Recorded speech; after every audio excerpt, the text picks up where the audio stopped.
I'd like to welcome you tonight to our family guide to Lindbergh Gifted Education. I'm Tara Sparks. I'm the Chief Academic Officer for the district. And it is my pleasure to welcome you tonight, as well as to introduce Dr. Tracy Bednarik-Humes, who is our Gifted Education Coordinator. She has done a fabulous job of supporting the needs of our gifted students and continuing to advocate for them, provide supports, programming, etc. So I think that you'll find tonight's presentation to be really informative.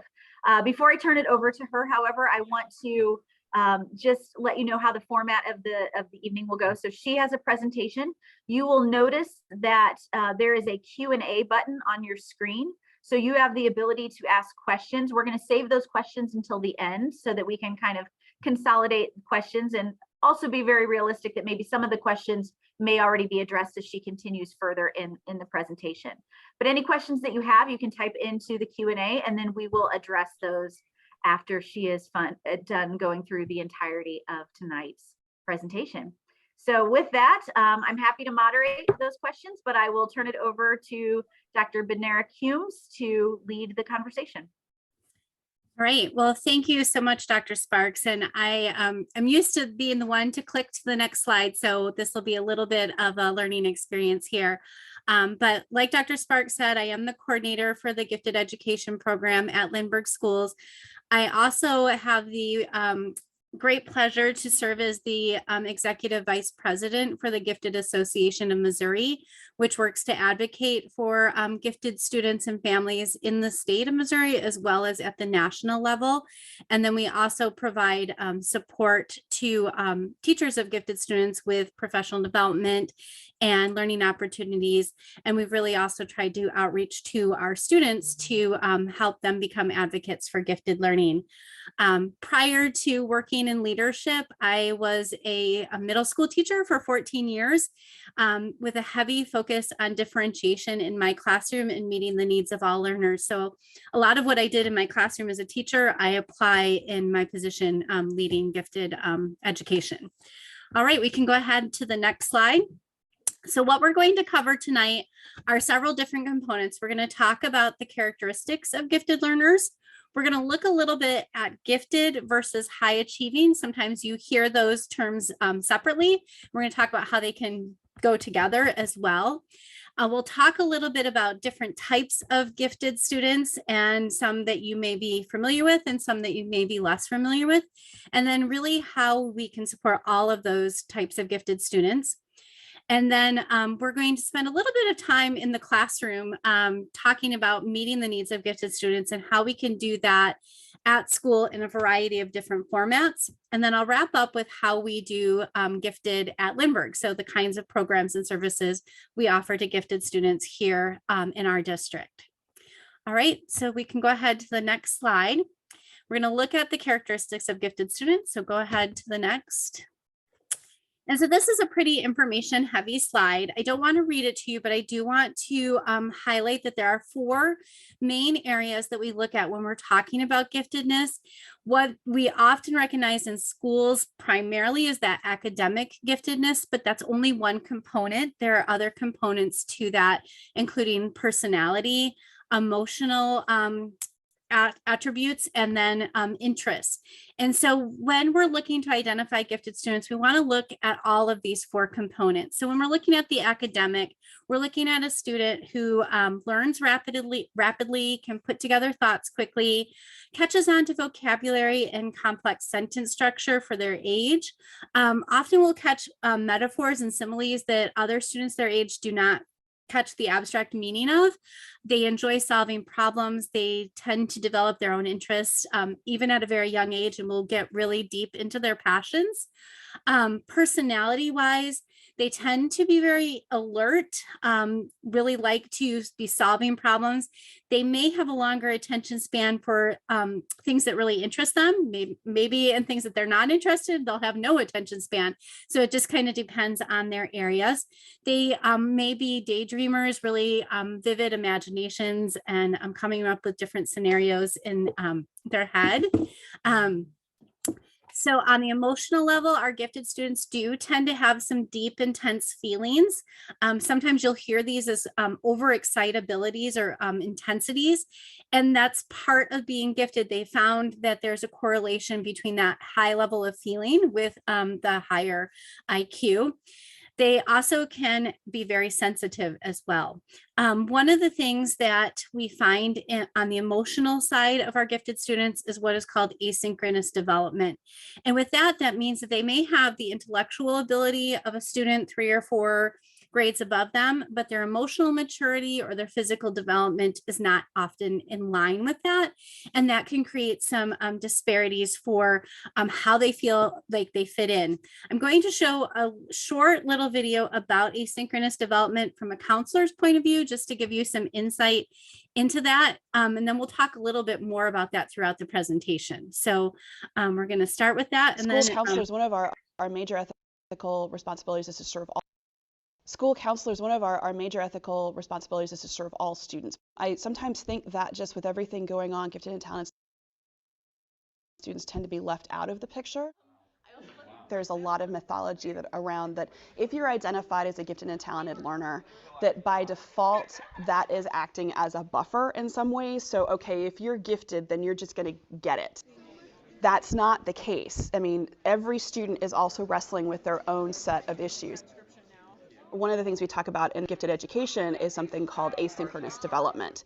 And most of the time what we mean by that is that the students' intellectual abilities are far outpacing their other abilities. So their emotional levels may not be there yet. Their physical levels may not be there yet. You have students who are wanting to perform at such high levels and they might be tending towards perfectionistic tendencies because they demand high quality of themselves. It's also possible that what they need intellectually in terms of stimulation is not something that the school can provide. You see things like advanced vocabulary in younger students. They're ready to read earlier. They're ready to do more and in more depth and complexity, but that's not going to necessarily mesh with a traditional sort of American education standard. So you have some then students who are deciding, hey, you know what? I'm done with this. And so you start seeing patterns of underachievement very early. I think school counselors are doing the job anyway, but not necessarily maybe with the level of knowledge they would like to have to do it as efficiently, as effectively as they could. So one of the things that the counselor brought up in that bit is that students have that concern about perfectionism. So they know what they want to do in their head. They can see how it could come together, but they may not have all the executive functioning skills to figure out how to pull that off. So those organizational skills, even maybe the handwriting skills at a very young age, to really express what they know. And so our job as educators is to find that key to help bridge that gap between their intellectual development and their emotional development as well. And then lastly, their interest plays into that as well. So we have students that when they're gifted, they're very idealistic. They can really understand a sense of justice, but then paired with their emotional ability, that can be sometimes very frustrating for them. Why doesn't everybody just follow the rules? We put rules into place, it just makes sense. They don't understand always the nuances of that in society. So you can see some very emotional impact with some of their interests for reaching out into society and wanting things to be just and equitable. And so sometimes they struggle with that. They're very curious. They have a wide range of interests and they like to tinker and experiment and come up with solutions to different problems. All right, we can go ahead into the next slide. So this is a slide that I've borrowed from one of our middle school PEGS teachers, and it shows 3 mazes. And I just want our participants tonight, those of you attending, to think about if you were given 10 minutes to solve one of these mazes, what maze would you like to solve?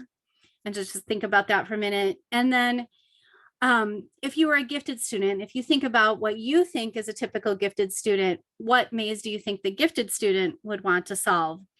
And I will tell you that a lot of people select number 3 when they're thinking about a gifted student. But that's not always the case for our gifted students. Sometimes they want to be successful. They don't want to be challenged or have people see them struggle.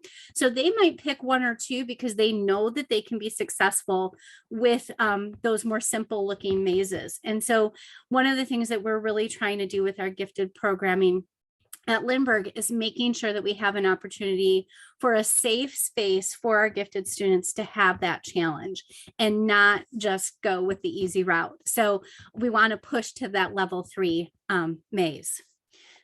All right, we can go to the next slide. And so we're going to look a little bit at gifted and high achieving and how they overlap. We'll go on to the next slide here. So traditionally, when we've worked to identify students for gifted programming, we sometimes tell families that a student wasn't quite in our gifted, didn't make the criteria for being eligible for the gifted program, but they're a high achiever. They're working hard. They have high potential. They're doing well in school. They're just fine. And that's good. That can be reassuring. But sometimes we need to understand that it's not cut and dry. So we may have gifted students that are high achieving, and we may have high achieving students that are gifted. They often do overlap, but they don't always overlap. And so it's important for us to realize that our high achieving students need challenge as well. And there's lots of things that we can do in the classroom to make sure that they're challenged, and that our gifted students need challenge in the right environment. And we're going to talk about providing that right environment. If you want to explore what has been traditionally explained as the difference between a high achieving and a gifted student, we'll go ahead and click on that first link, Anthony. And I think some of these things still hold true when we're trying to delineate between whether a student needs a gifted program or if they will be okay with some additional challenge in the classroom. A gifted learner often takes things up to the next level. So when you have a high achiever who remembers the answer, the gifted students is looking for those unforeseen questions and really challenging what we thought was the accepted way of looking at things. Instead of just generating new ideas, they're being more complex and abstract. It could be the student that challenges the teacher and doesn't accept things for just, this is, oh, the teacher said that this is how it is, it must be right. They're willing to delve in more deeply and to look more deeply at content. So it's a good, this is a good list to look to see if you have a student that is either a high achiever or a gifted learner, but you'll find that many of these things overlap. So we know that gifted students are not always gifted holistically, which means that they are gifted in everything. So if you're a gifted student, you're going to do well with math, you're going to do well with reading. That's just not the case. So we may have a student who has some of these characteristics in math for a gifted learner, and may have some high achieving characteristics for another subject, or may even struggle in another subject. So it's really important to pull out where is my child's gifts when you're communicating with your child's teacher and figuring out how to support your child. We can go ahead and go back to the slideshow now. And we're not going to delve into the controversy around that because I've already hinted at, but basically we're starting to really try to recognize that children can be gifted in different ways, and that we need to support our gifted learners to help them with their achievement, as well as supporting our high potential and high achieving students. Both students need academic plans that meet their needs and work with the teacher to support that. That being said, we have to figure out a way to identify kids for our program. And we're going to look at what really tells us this child needs to be part of a gifted program. So we're going to go ahead to the next slide. And it's the dreaded bell curve. Sometimes people really have trouble with this, but I think it's still a good representation of where intelligence kind of falls in society. So if you look at the chart here, most of, so the 100 is average, and it varies between 15 points in either direction. So if anybody that has an IQ between 85 and 115 would be considered average IQ. Most of society falls in that category, 68%. If you go another 15 points, or what's called a standard deviation on either end, then that's where you're going to hit 95% of society for their intellectual capacity. IQ measures basically your potential to learn. So when we look at the range of about 120 to 130, those are going to often be our high potential, high achieving students. Anything 130 over is considered academically gifted. They may be high achieving. It's not a guarantee, especially if they have not been stimulated in their learning and found value in their learning. So they may need that extra push. In our program, we're looking for students that have a 124 IQ or higher. And so that gives us an opportunity to capture students that have both high potential as well as students that fall in that traditional gifted range. All right, we can go to the next slide. So I've kind of hinted at some different kinds of gifted learners. We're going to explore those more deeply with the next few slides. So the first type of gifted student is the student that is the more traditional gifted student. So if you were to ask a teacher to pick out gifted students in their class, they would pick out students that would be considered the successful gifted student. They have learned the system. They are the high achieving gifted students. They are able to show what they know. They can complete their work quickly and easily. They may get bored, but they don't usually show it because they find another way to continue their learning. They might read on their own. They might write stories. They might draw at appropriate times. They socially interact. They're leaders. And so this is 90% of identified students, but we also want to make sure that we are identifying the other kinds of gifted students as well. And so another type of gifted student is the challenging student. These students tend to be some of our musically and artistically gifted students, or some of our highly gifted students who are extremely creative or really are not going to accept the black and white of instruction in general ed classrooms. And they're going to really see a lot of the gray, and they may have conflicts with teachers and parents because they're going to push or they're going to completely tune out. So these gifted students are at risk, especially if they're not identified and have services that meet their needs. A third type is the underground gifted student. These students they value fitting in with their peers more than really expressing their learning. So they may deny or hide their talents, or they might not believe in their talents. They may have what's called imposter syndrome, where people have told them they have high potential and high ability to learn, but they may not believe it. They don't trust that knowledge that's been shared with them. They may have a high need to belong. And this tends to run more in female students than male students, but that social aspect is really important for them. All right, well, we can go to the next slide. Another type is that's very similar to our challenging student is the dropout. And it's either a student whose gifted programming has not really met their needs, or they just have gone unrecognized for a long time. And so they may have some self-esteem issues because they were identified late. They did not get their needs met in a gifted program. And so they're just kind of disenfranchised with the system. And that's, we'll talk later in this presentation about how we're working to catch students to prevent this from happening. Our fifth type is the double labeled. You'll often hear terms called twice exceptional. These are students who have a co-learning need. So they may have a learning disability. They may be on the autism spectrum. They may have ADHD. And so sometimes what will happen is that disability will mask their giftedness.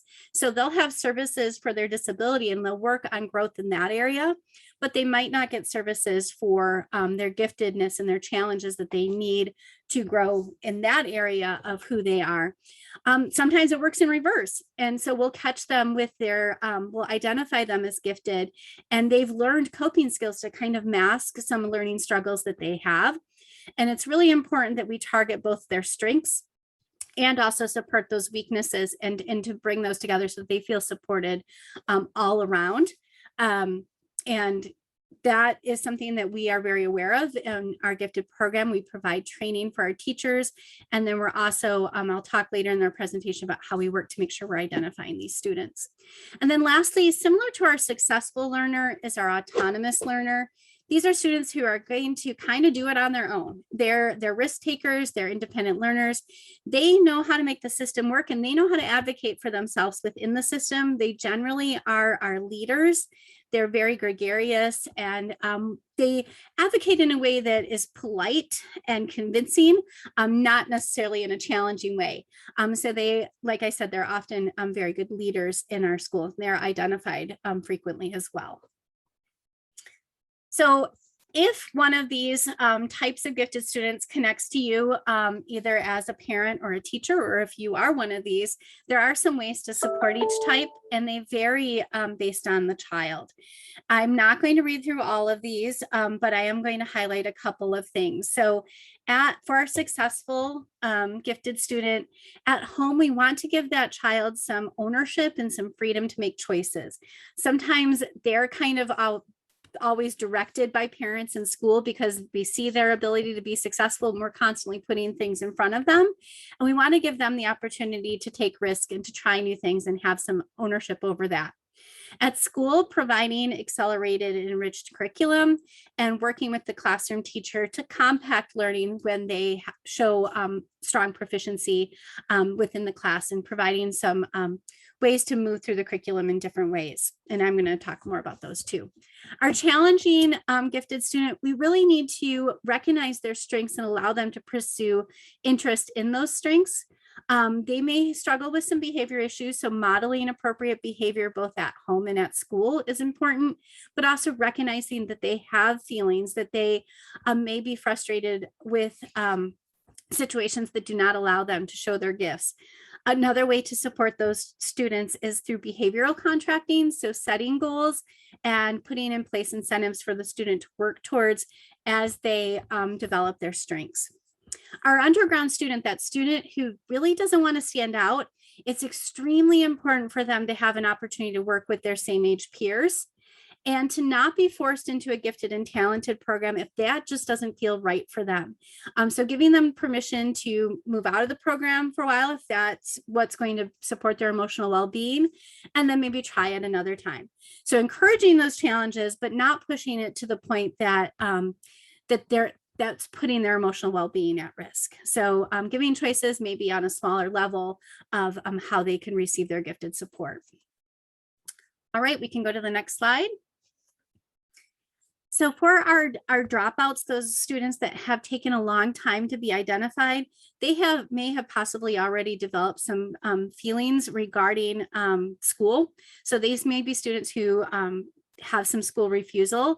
And so we have to get creative in supporting them. We may need to provide some support with study skills, and we may have to provide some alternatives to learning experiences. So being creative with how they come to school or how they get support at school. They definitely are going to need some counseling support as well to feel confident about their strengths and their areas for growth.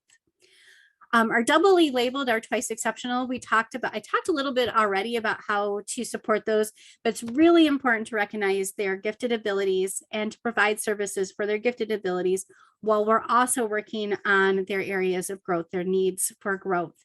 And so it's really important as well to advocate for that child and make sure that they receive services in both areas.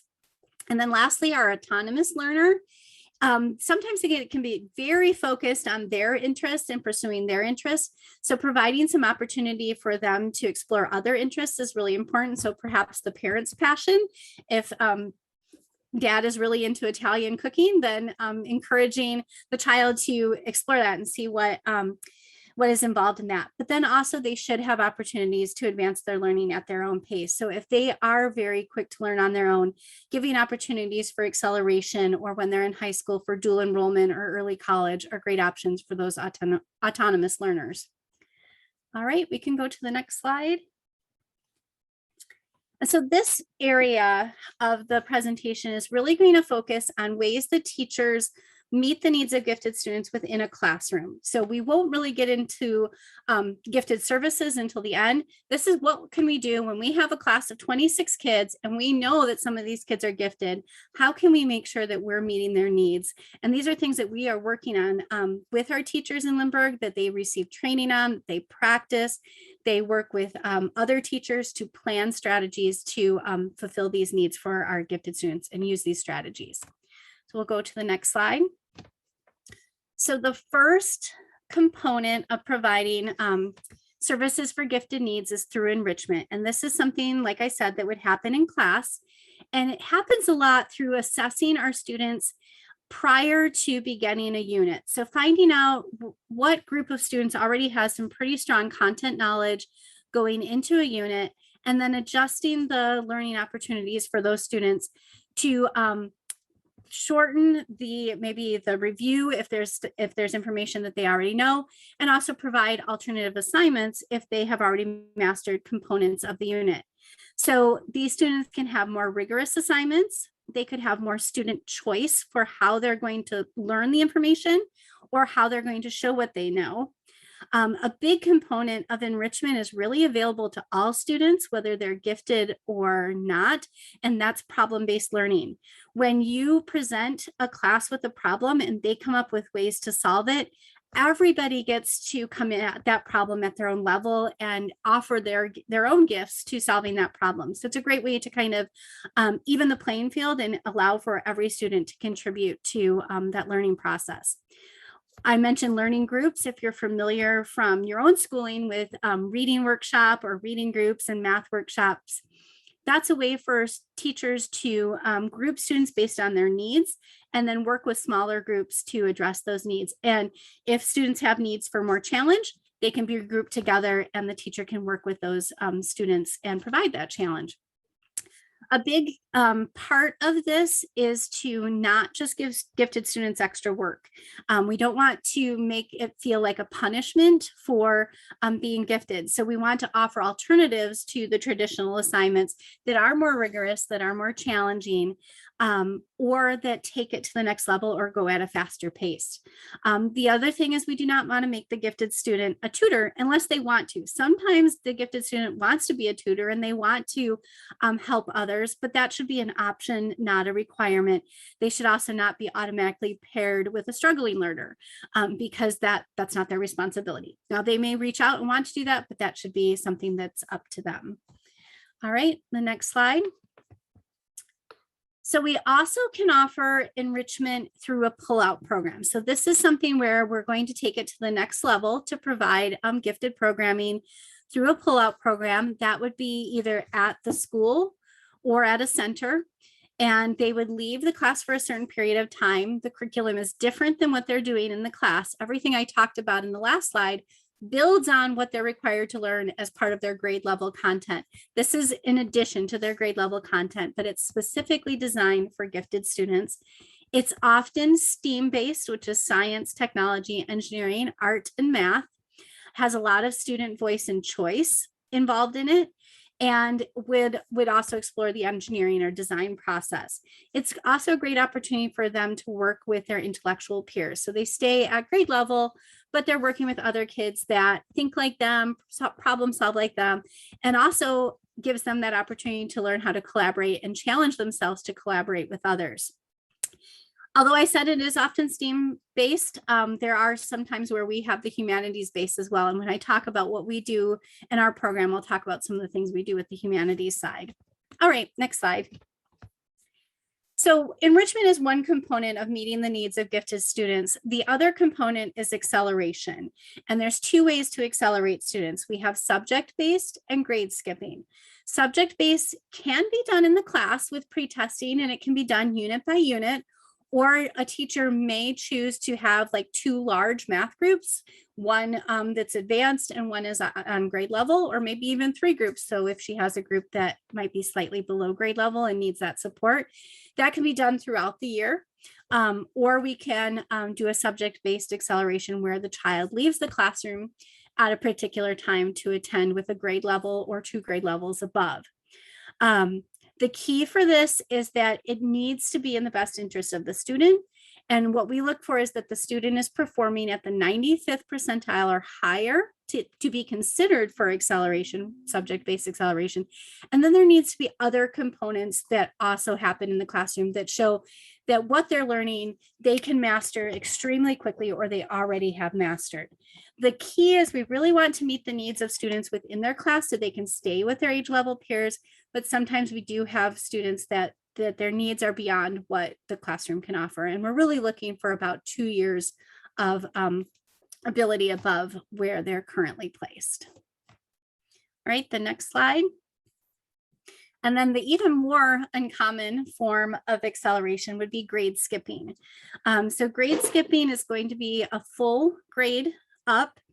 Now, this is a low cost way to provide gifted intervention or gifted services, and it is actually supported by research. They have found that students who need grade skipping generally do not have any detrimental effects from grade skipping, even though they may be with students a year or two above them. But that's because we're very careful. The research has studied students where it's been a very systematic approach to deciding who should be grade skipped, and we're putting students that are ready for that. So we need to consider not only the academic level of students when we grade skip, but also their emotional maturity as well. We use what's called an Iowa acceleration scale to determine that. It's basically a rubric or a scoring scale that helps us decide if this is in the best interest of the students. It looks at their IQ, which must be at least one standard deviation above the mean. So it must be at least a 115 bare minimum. And then they also have to be performing in the 95th percentile. Oh, I see I have a typo there.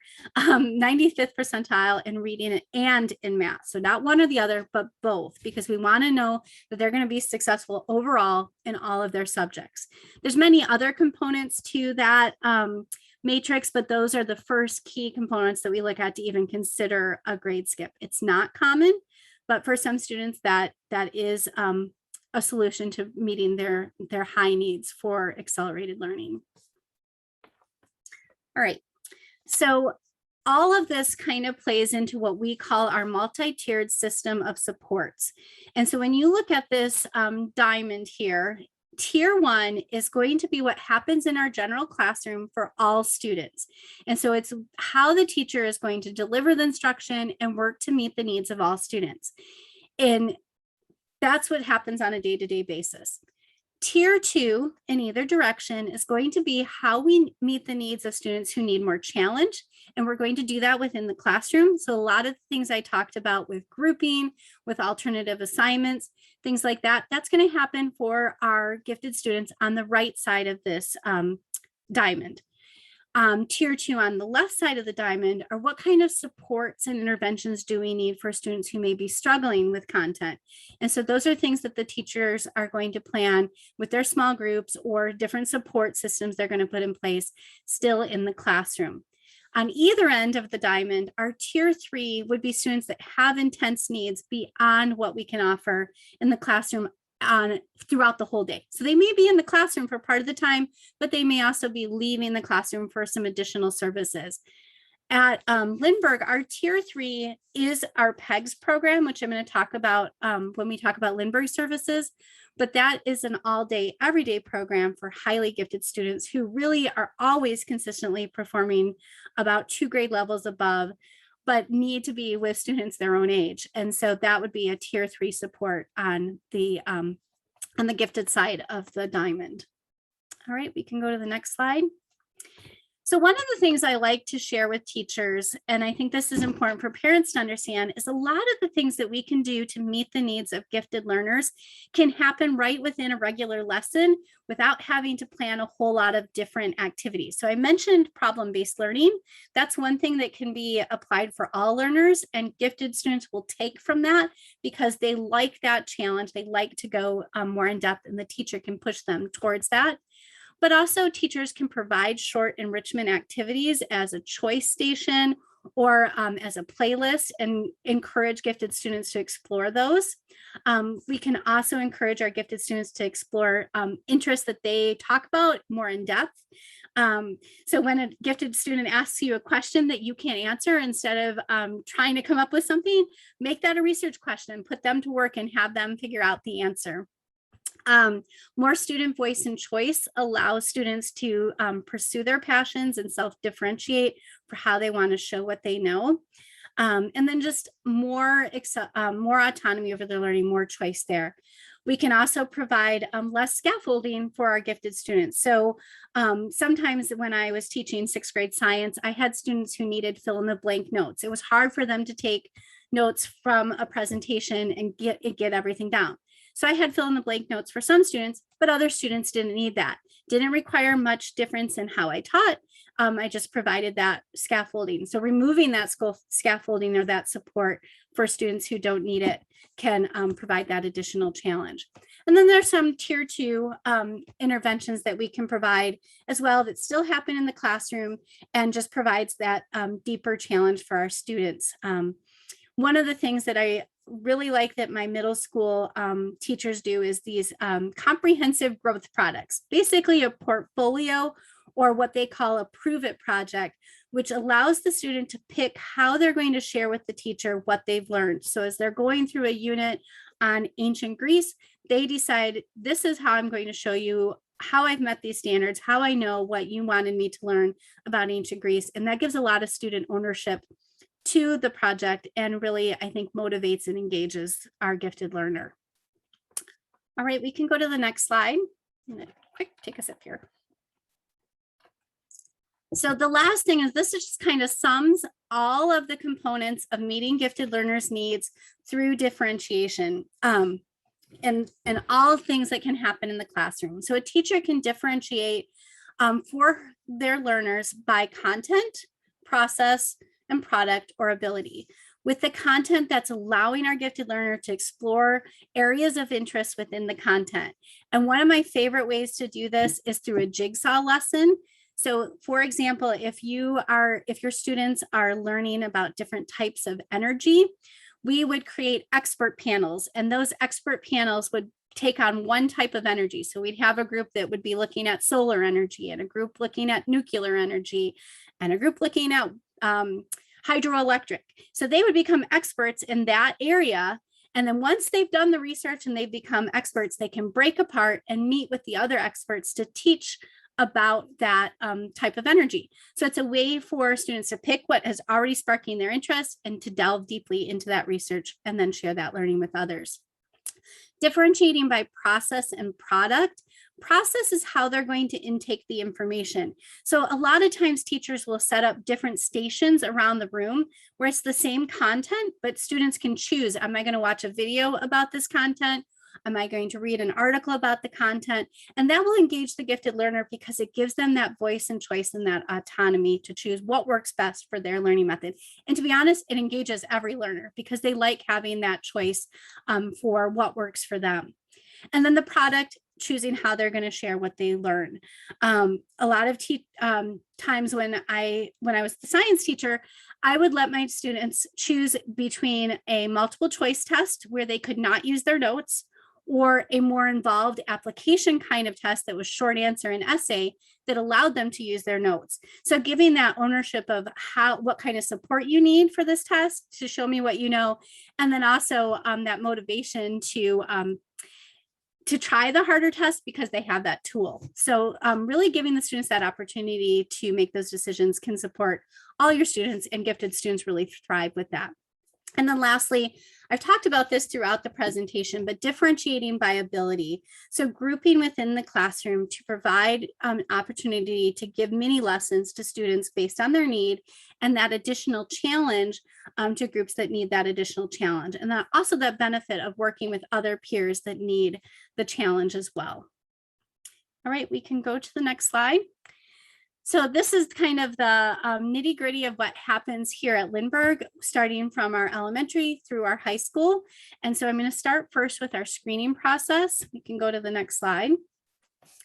So we have implemented universal screening for our gifted enrichment program that started about 4 years ago. And this is the current process that we're using. Our first graders are screened in second semester, usually late January, early February. using a test called the NNAT3. It's sort of a mouthful there. This test assesses their ability for logical reasoning using puzzles and patterns. It's a completely nonverbal test. So even if they can't read yet, or they are an English language learner, it evens the playing field. It's really just looking at, can they predict the next figure in a puzzle, or can they predict the figure that goes with a set of other figures? The students are given an opportunity to try some of these puzzles with the gifted specialist prior to taking the assessment. And then any student in the 95th that scores in the 95th percentile or higher would move on to further testing, which is an IQ test. Our second and third grader, oh, one more thing about our first grade. Any student that we identify in first grade, they start the beginning of their second grade year, the fall of second grade. Second and third graders, we also look at, so if we didn't catch them in first grade, we look at them again in second and third, and that is just using their standardized tests that they take at the beginning of the year in reading and math. The teachers use these tests for lots of purposes, to help plan instruction for their class, to do some grouping for reading and math. And so they're already taking this test anyway, and we look at it if any student that scores in the 95th percentile on either math or reading, they would also move on to an IQ test. When it gets to the time of the IQ test, students that score in that 95th percentile, they move on to qualify for our gifted programming. We do accept referrals for kindergarten students to begin in first grade if they qualify, and then 4th through 8th grade students, we also accept referrals for. We don't really test our high school students because by the time they get to high school, they are allowed to pick classes that they feel are appropriate to them under the guidance of their counselor and their teacher. So they don't need to qualify gifted programming to access some of those higher level classes. Our 124 IQ cutoff does pull in both high achievers and gifted students into the program. One thing that we need to make sure we communicate is that students are limited to 2 IQ tests during their academic career, with a minimum of 1 year between tests. And for our LEAP program, we do not accept private testing. Our PEGS program is a little bit different, and I'll talk about the requirements when we get to our PEGS program. All right, next slide. All right, so we do offer, because we want to make sure that we are addressing the needs of our twice exceptional gifted learners. So we do have a targeted identification pathway that applies to students who have a 504 or an IEP, or if they are receiving English language learning services, or they belong to an underserved demographic in our gifted program. And in this case, we're looking for an 82nd percentile or higher on our screener.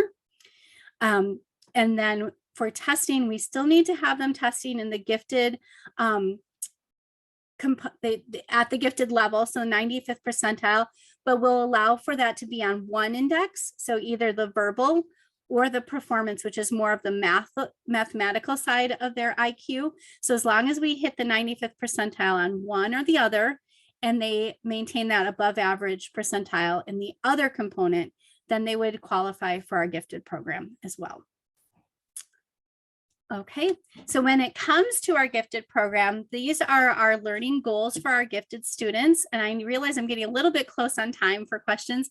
So I'm just going to read the main components, and you can read the rest on their own. But we're looking to develop self-aware individuals, empowered learners, innovative designers, engaged collaborators, and that's key because our gifted students sometimes struggle with collaborating. They all want to be the leader. So learning how to compromise and work together and sometimes step back and let somebody else be the leader is a really important component of the social emotional side of our gifted program. And global citizens, so reaching out beyond just their local community. We want them to have an impact on their community, but also beyond. Okay, our next slide. Our LEAP program is our elementary and middle school pull-out enrichment program. In our elementary program, they have a theme class that they do throughout the whole year with kids at their grade level. And our first and second grade does structures. They learn about building and engineering. Our third grade works to advocate for the planet. Our fourth grade does medieval studies, and they do that through planning for a museum. So they look at all the components that go into planning and engaging an interesting museum, and then they actually create their museum. And then our fifth grade works on space exploration and all that goes into exploring space. They also have kaleidoscope classes where they get to choose 2 classes each semester that are of interest to them. Some sample classes that we've had in the past are things like grossology, Italian, fairy tale characters on trial, soil studies, and some different activities with coding. Okay, we can go to the next slide. At middle school, our LEAP gifted enrichment program is a little bit different. It alternates with their phys ed class, so it's just 1 class every other day, but it builds on what we started in the elementary program. Our 6th graders do a mini medical school. Our 7th graders explore the concept of time travel, and then they actually enter a Shark Tank situation where they have to sell their time travel plan to investors who happen to be their parents. And then our 8th graders work on planning for the future. So they learn a lot about college planning and career planning. And then at the end of the year, kind of as a play on moving on to the next level, they design escape rooms. So they use a lot of their engineering and logic skills that they've learned throughout LEAP to try to stump people that participate in their escape rooms. Next slide. So our PEGS program is our all-day, everyday gifted program for students who are exceptionally gifted, so have that extremely high IQ. If you looked at a bell curve, it would be considered in the genius range. It is open to any participating district in the St. Louis metro area, and we have a sister program at Pattonville for students who live more on the north side of the metro area. The minimum IQ needs to be in the 99th percentile for application, so that's about a 138. It covers all subjects every day, highly accelerated, and it's a full day self-contained program at the elementary. Next slide. At the middle school, it is at Sparing, and students participate in PEGS classes for their English language arts, their social studies, we have PEGS science, and then there are some PEGS math classes available depending on the math class that the student needs. Many of those students also attend LEAP as well. And it is a very accelerated program that enables our students by 8th grade to do part-time high school. So many of the students will take classes at the high school when they're in 8th grade and come back and forth between the 2 schools. When we get to the secondary level, we do have a high school gifted specialist that serves as a consultant and offers a LEAP class at the high school, as well as a lot of gifted seminars to work on college planning, to address some of the social emotional needs of our gifted students. All right, next slide, we're going to skip. And that actually will take us to an opportunity to ask questions. So there've been a couple of questions. First of all, Tracy, thank you. Excellent summary of what programming looks like in Lindbergh and how to support our students. One of the questions that came up early on was about that chart with the high achieving learners versus gifted learners. And there was a desire to look at that chart again. So Tony, if you want to go back to that page and just pull it up so it's there visually for people as we do a Q&A. And I think we can also share out the direct links to those resources when we share out this webinar. This webinar is being recorded, so it'll be something you can go back and watch later.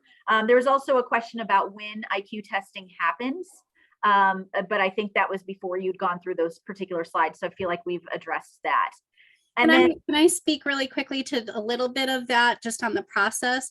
So if we identify your student through one of the screening methods, so a first grader, second grader, third grader, the next step that's going to happen is we're going to reach out to you and let you know that your child has been identified for potential enrollment in the gifted program.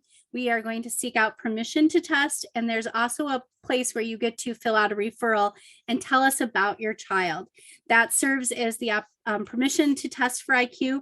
We do not schedule IQ testing on a specific day because our teachers have different abilities of time when they are able to come in and test, but we'll give you a window of, it will be in the next few weeks, and we'll let the teacher know as well. Most of our IQ testing happens on Wednesdays or Fridays. as we're on that topic, there's another question about the IQ test specifically. Is that a timed test? It is not a time test, and neither are the screeners. There is one component of an IQ test where how long they complete an activity goes into the number of points they earn, but that's only one small component of the test. Everything else is more where the student gets as much time as they need to answer. And then will you provide a little more clarification about the referral process? So outside of those, obviously we have a process in first, second, and third grade for universal screening. What about kindergarten, 4th through 8th grade? What does that referral look like? Who does it come from? That's great. I'm glad you asked that question. And that's something we probably should include the link when we send out the resources. So any parent or teacher or student who wants to do a referral can do that through basically, if you Google Lindbergh LEAP referral, that's the hit that's going to be the first hit on that Google search, but that will bring you to the referral form. It's where you will tell us about your student and request gifted screening. And we generally do most of that, the referral screening in the spring semester, so second semester, or in the summer so that we can try to get the student enrolled for that following school year. All right, and this is that dead time where we just kind of all stare at each other and wait to see if more questions come into the Q&A. So we'll just hang out here for a little bit and see if there are any additional questions. In the meantime, I'd like to thank those of you who came and were a part of tonight's webinar. As I shared earlier, these will be shared out through our district communications. So if there's anything you want to go back and reference, this will be accessible for you to do that. Yeah, I'm trying to think if there's anything that when I was thinking about this presentation earlier, I wanted to make sure that I covered. But of course, I can't think of that now because it's late in the day. Well, and I think you were fabulously thorough. Helping, I think those 6 types of gifted learners is something that really helps to frame the conversation as parents are thinking about their own children and their individual needs and their strengths and their weaknesses, and how that applies to their educational experiences. I will also say that all of the pictures included in our presentation are pre-COVID, so that's why there's no masks on any of these kiddos. A good clarifying point. Right. All right, I was just about ready to say there haven't been any more questions that have come in, but we have had a question. So the question is about gifted learners and fixed and growth mindsets. What in general is the pattern that you see in gifted learners? So we see a lot of fixed mindset in gifted learners. They, as much as they can understand abstract concepts on their own level, they often tend to be very literal, and they like rules and they like things to kind of happen the way that they would like they envision them to happen. So sometimes it can be very challenging to develop that growth mindset. And that's a big part of what we try to do in our gifted program is create opportunities to discuss what it means to have a growth mindset, what it looks like, how that's going to happen. The LEAP teachers are amazing in that every time they wrap before, so they start a lesson, they talk about what's going to happen. And before they send those kids off to work, they talk about what's it going to look like to have a growth mindset today. What are you going to do when the project doesn't work the way you think it's supposed to work? And they really process that with the students prior to letting them do the design and engineering process. And then when they bring them back together, they talk about it again, and they actually work to celebrate their failures and how they learn from their failures. But it can be really challenging at first when a gifted student hasn't had those services yet, or hasn't had the opportunity to explore learning how to make mistakes and be okay with that. And that's where you get that perfectionism. It really plays into that. We find that we can kind of help our younger kids with the concepts of building that growth mindset. And then it sort of like hits again at middle school with just all the different expectations and just being a middle schooler. And so then that perfectionism comes back in again, and we have to do some different approaches to building that growth mindset. One of the things that our middle school LEAP teacher is doing is she's having the students learn a new, completely different skill during their flyer time. So they're doing t-shirt weaving. So they're ripping up t-shirts and learning how to weave these on a loom. And it's a really great opportunity to kind of fail in a fun environment. So they can choose to be there. They're with their friends. They're making lots of mistakes, but they're learning from them. So kind of giving students opportunities to make mistakes in a non-threatening way, and doing it together, like seeing adults make mistakes and learning from mistakes can help with that, build that growth mindset. But it can definitely be a challenge for gifted students. All right, thank you, Tracy. We don't have any more questions in currently. So again, want to thank you for being a part of tonight's webinar. Tracy, thank you for a great presentation, and we hope you have a great rest of the evening. Thank you.